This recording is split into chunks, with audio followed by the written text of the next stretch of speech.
Sabe quando a gente está diante de um desafio gigante e a primeira coisa que vem na cabeça é "eu quero desistir"? Parece que nada avança, que a gente levou uma rasteira e, sinceramente, não tem luz nenhuma no fim do túnel. Pois é. O que vamos explorar aqui é uma nova forma de olhar para esses momentos, uma estrutura, para a gente entender que o crescimento pessoal não é uma linha reta, mas sim um ciclo poderoso de resiliência. Para começar, quero trazer uma frase do Thomas Edison, que é como um soco no estômago. Muitos dos fracassos da vida são pessoas que não perceberam quão perto estavam do sucesso quando desistiram. Ela nos lembra de uma coisa fundamental. Às vezes, a linha de chegada está logo ali, a um passo de distância. Perseverar não é sobre dar saltos enormes, mas sobre dar aquele passinho extra quando tudo que o corpo quer é parar. E aí que está a grande questão. Porque não se trata de ser. A vontade de desistir vai aparecer, mas quando ela vai bater na porta? A resposta, então, não é tentar evitar a dificuldade, mas sim aprender a navegar por ela. Vamos juntos entender como se constrói essa força aí dentro? Ok. Nossa jornada começa com uma escolha. Uma escolha que é, na verdade, uma metáfora que define como a gente encara a vida. Somos como uma água viva que só flutua para onde a maré leva, ou somos um motorista com as mãos firmes no volante? Olha só que interessante essa comparação.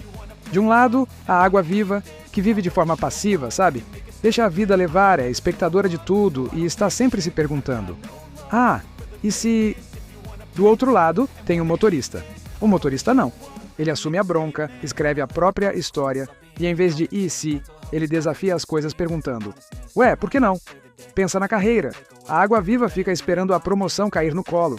O motorista vai lá e cria as condições para a promoção acontecer. E isso conecta perfeitamente com essa ideia. A nossa realidade hoje é basicamente um reflexo daquilo que a gente aceitou e permitiu até aqui. E veja bem, não é sobre culpa, de jeito nenhum. É sobre reconhecer o poder que a gente tem de virar o jogo, simplesmente mudando nossos padrões. Muitas das coisas que fazemos no automático são baseadas naquele pensamento de "ah, mas sempre foi assim." Mas quando a gente para e se pergunta "tá, mas por quê?"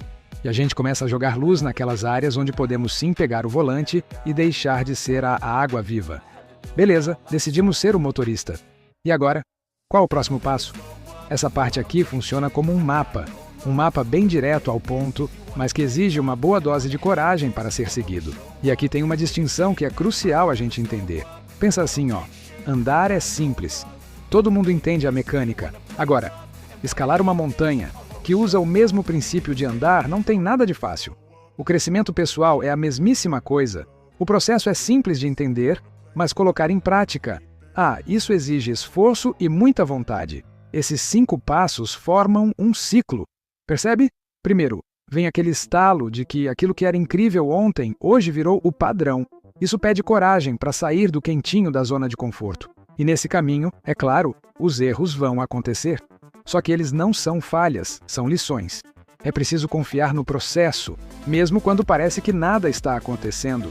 E por fim, a gente celebra as pequenas vitórias, transforma o topo da montanha na nossa nova base e se prepara para começar tudo de novo, num nível mais alto.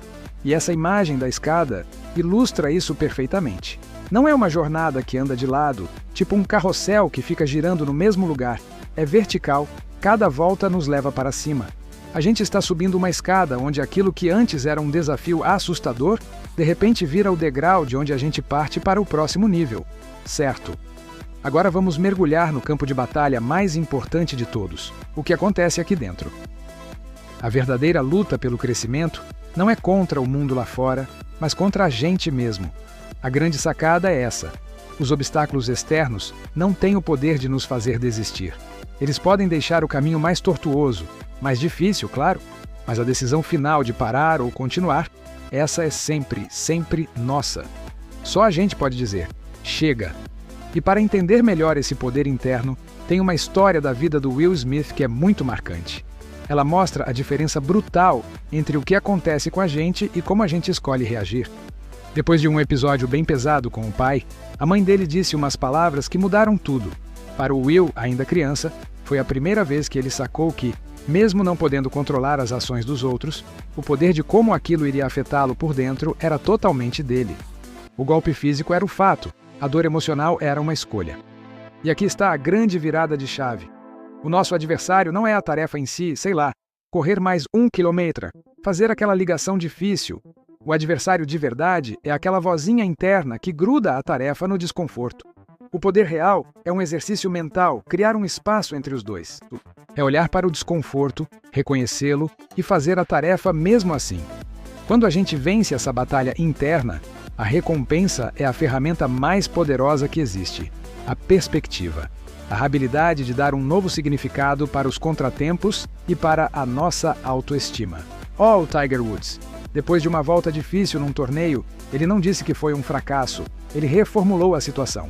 Ele disse que sobreviveu ao primeiro dia, então ele ainda estava no jogo. Ele se deu uma chance. Essa mudança de perspectiva transforma um resultado mais ou menos numa plataforma para continuar lutando. E essa metáfora do iceberg é genial. A pontinha que a gente vê, os 10%, são os feedbacks externos. O elogio, a crítica, a promoção que não veio. São coisas que acontecem. Mas a força de verdade, os 90% que estão debaixo d'água, é a nossa base de autoconfiança.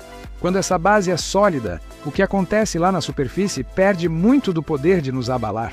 Então, no final das contas, a perspectiva é enxergar a adversidade não como um castigo, mas como um convite do universo para a gente descobrir e colocar para fora uma força que, até aquele momento, estava ali guardadinha, adormecida dentro da gente. Agora que a gente já entendeu o poder da perspectiva, vamos para o lado prático. Como é que se traduz toda essa mentalidade em ação no dia a dia? É aqui que a teoria vira realidade.